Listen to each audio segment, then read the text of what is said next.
Bismillahirrahmanirrahim. Setelah masuk mubtada khobar, setelah bab mubtada khobar, sekarang masuk ke bab amil yang merusak mubtada khobar, yang akan bisa merubah susunan mubtada khobar. Namanya amil nawasih. Amil nawasih itu amil perusak yang merusak susunan mubtada khobar. Amil nawasih itu ada dua, ada yang sughra, ada yang kubro. Disebut sughra karena amil ini merusak salah satunya, merusak mubtadanya saja atau merusak khobarnya. Kalau ini disebut amil nawasih kubro karena merusak keduanya, mubtada plus khobar dirusak semua. Mubtada plus khobarnya sekalian dirusak semua, dinamakan amil nawasih yang besar, kubro namanya, karena yang dirusak keduanya. Kalau ini merusak salah satunya. Yang merusak salah satu ada dua, ada kana, ada inna. Yang merusak besar cuma ada satu, donna. Nah, kalau di kitab jurumiyah langsung kana inna donna ya. Belum ada penjabaran seperti ini untuk menggambarkan, mengatakan bahwa kana inna donna ini adalah sekelompok perusak yang merusak susunan mubtada khobar. Dan ketiga ini punya fungsi masing-masing. Kalau kana fungsinya tarfa'ul isma dan sibul khobar. Ini fungsinya. Terus kalau inna kebalikannya, tan sibul isma tar faul khobar. Kalau ini tan sibul mubtada wal khobar ala annahuma maf'ulani laha, menasabkan mubtada khobar yang menjadi kedua maf'ulnya donna, keduanya menjadi maf'ulnya donna ya, itu fungsinya masing-masing. Sekarang kita buktikan perusak-perusak ini kita dengan mendatangkan mubtada khobar dulu. Kita kasih mubtada dan khobar, contoh mubtada dan khobar seperti zaidun ko imun ya. Ini contoh daripada mubtada dan khobar. Zaidun adapun zaid itu qaimun, orang yang berdiri. Zaidun udah zaid iku qaimun wong kang ngadeg. Ketika zaidun qaimun ini kemasukan kana, maka menjadi kana zaidun qaiman.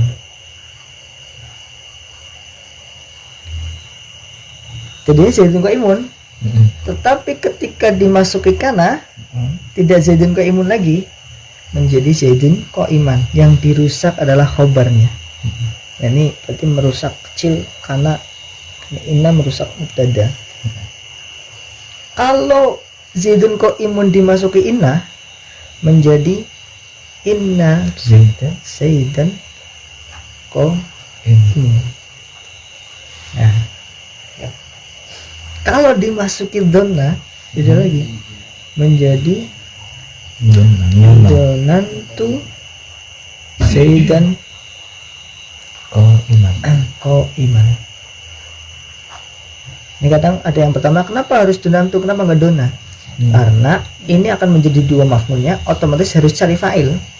Kita harus contohkan salah satu fa'il apa. Kalau ini kebetulan saya kasih contoh fa'il donantu. Bisa saja donna amrun zaidan qaiman. Nah, jadi kenapa harus dikasih fa'il? Ya karena ini donna itu kalimat fi'il. Kalau ini mau jadi maf'ul, karena ini jadi maf'ulnya, berarti harus ada fa'ilnya. Harus kita contoh fa'ilnya. Donantu saya menyangka sembilan suspension zaidan ing zaid qaiman ing orang berdiri. Ini jadi maf'ul semua. Ngala annahuma maf'ulani laha, yang keduanya menjadi kedua maf'ulnya itu. Donan tu saya nyongkon nyono sobengsun Zaidan ing Zaid ko iman ing wong kang ngadeg. Saya menyangka Zaid orang yang berdiri. Nah, ini fungsi dari kana, inna dan gunna. Dia merusak. Ini kita biar nggak pergi-pergi ya, kita kandangin aja. Contoh-contohnya. Iya, biar nggak pergi kemana-mana. Kita kasih arah biar. Nah, ini fungsinya masing-masing. Simple, itu sudah selesai fungsinya. Tansibul isma wa tarfa'ul khabar. Ini tansibul isma, ini tarfa'ul isma wa tansibul khabar. Dan ini posisinya itu berubah. Yang tadinya mubtada khabar ketika di sini menjadi isimnya kana. Ini menjadi khabarnya kana. Ini bukan mubtada lagi, bukan khabar lagi. Tapi ini menjadi isimnya kana, jadi khobarnya khobarnya kana, bukan khobarnya mubtada. Karena mubtadanya sudah hilang. Khobarnya atau hilang. Ini juga menjadi isimnya inna, khobarnya inna. Kalian menjadi maf'ul bih dari donna. Karena ini kalimat fi'il, inna ini huruf, ini fi'il. Jenisnya. Dan fungsinya seperti itu. Ini khusus masuk ke mubtada khobar saja. Jadi nggak ada karena inna donna masuk ke lain susunan ini. Hanya masuk ke mubtada khobar dan tugasnya memang merusak mubtada khobar. Begitu pula saudara-saudaranya kana, saudara inna donna. Asbaha, adha, dolla, bata, soro, laisa, mazala, ma'ing fakka, ma'ing fakka, ma fati'a, ma bariha, bariha, madama.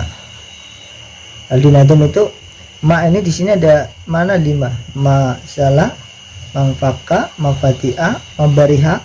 Ini keempat ini harus ada 75 nafi. Syaratnya ya, keempat ini harus. Kalau madama ini didoli ma masdariyah, ini beda. Madama beda sendiri. Ini maknya ma masdariyah, ini maknya ma nafi yang bermakna tidak. Kalau ma masdariyah untuk mentakwil nanti itu agak dalam lagi lah. Yang penting kita tahu saudara-saudaranya ini semua bisa beramal seperti amalnya kana. Kalau saudaranya ina ada ana, ada ka'anna, ada lakinna, ada la'alla, ada laita. Maknanya inna untuk menguatkan makna dinazum itu. Maknanya lakinna untuk berbeda makna. Maknanya ka'anna yaitu seperti. Maknanya la'alla berharap terjadi. Ini maknanya litaroji wa tamani. Litaroji wa tamani. Tamani la'ala litaroji tamani, benar ya? Iya, tamani. Mengharapkan sesuatu yang disenangi Tuhan, mengharapkan sesuatu yang disenangi dan mengharapkan sesuatu yang tidak disenangi. Taroji tamani. Kalau ini baru maknanya la'ala litaroji wa tamani litamani laitai. Ini litaroji tarot tawaku apa ya, pokoknya ini bahasa Arabnya saya lupa ya apa ya.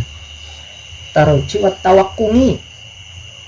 Taroji berharap sesuatu yang disenangi, misalkan semoga dia menjadi istriku. Terus yang tidak disenangi, semoga dia tidak melupakanku. Yang berharap tapi yang tidak, yang negatif gitu kan. Kalau laita ini berharap yang sulit terjadi. Maknanya laita yang sulit terjadi, bahkan pasti tidaklah mungkin terjadi. Seperti pungguk merindukan rembulan, jangan harap ilmu tanpa kepayahan. Ya, pungguk merindukan. Hah? Kalimatnya indah. Iya. Iya. Imriti itu tuh. Hah? Imriti itu. Ora aku sing pungut melindukan. Oh, ini cara karang sendiri. Maknanya laita yang sulit terjadi, bahkan pasti tidaklah mungkin terjadi, seperti pungguk merindukan rembulan, jangan harap ilmu tanpa kepayahan. Nah, itu saya termisi dari Imriti. Ada Imriti ada oke. La tarum ilman wa tatrukat ta'ab. Jangan kamu menuju kepada ilmu, mengharap ke ilmu, seperti kamu meninggalkan kepayahan. Jangan harap ilmu tanpa kepayahan. Orang bakal dari ilmu orang gelem payah. Gitu. Maknanya inna untuk menguatkan makna. Ini kan maknanya sesungguhnya untuk makna sesungguhnya. Maknanya lakina untuk perbedaan istidrak. Untuk ketika sebelum lakin itu pasti dengan setelah lakin pasti berbeda. Fahmi pintar tapi malas misalnya. Itu kan berbeda malas. Lakin kan. Kalau langana berharap tadi bisa berharap yang disukai, berharap yang tidak disukai supaya jangan terjadi. Kalau ini berharap yang sulit terjadi. Ya itu semua kata kayak merindukan ilmu, kayak berharap ilmu tapi dia nggak mau upaya, kan nggak mungkin terjadi. Sulit terjadi bahkan tidak terjadi. Tidak bisa terjadi. Dan itu namanya lakin. Kalau di Alfiah contohnya ya laitani kuntu sobiyan murdian. Ada pernah dengar gitu? Itu pas penyair itu sedang jatuh cinta kepada seseorang. Oh enggak, perempuan ini penyair cinta, penyair Arab cinta kepada seseorang, dia kata Salim penyair, terus dia bikin syair. Seandainya aku masih jadi anak kecil, aku akan menyusu kepadanya. Untuk gendong dan menyusu kepada dia. Seandainya aku masih kecil, nggak mungkin ini terjadi. Nggak mungkin. Terus dona saudara hasiba, za'ama, ja'ala, sami'a, wajada, ittakhadha, dan macam-macam saudaranya. Ini juga ini yang bermakna hati, bahasa-bahasa hati ini maknanya. Hasiba menghitung-hitung, menyangka-nyangka, meyakini, ro'a meyakini. Itu bahasa-bahasa hati. Hanya af'alul qulub kalau di Alfiah itu bahasanya. Pekerjaan-pekerjaan hati yang menjadi saudara-saudara dona. Dah sampai situ. Dia mengenal apa itu kana sebenarnya, fungsinya bagaimana, saudaranya bagaimana. Itu aja ya. Nah, dan ini tasrifnya ini juga bisa beramal seperti kana. Tasrifnya kana, tasrifnya saudara bisa beramal seperti kana. Dan cukup.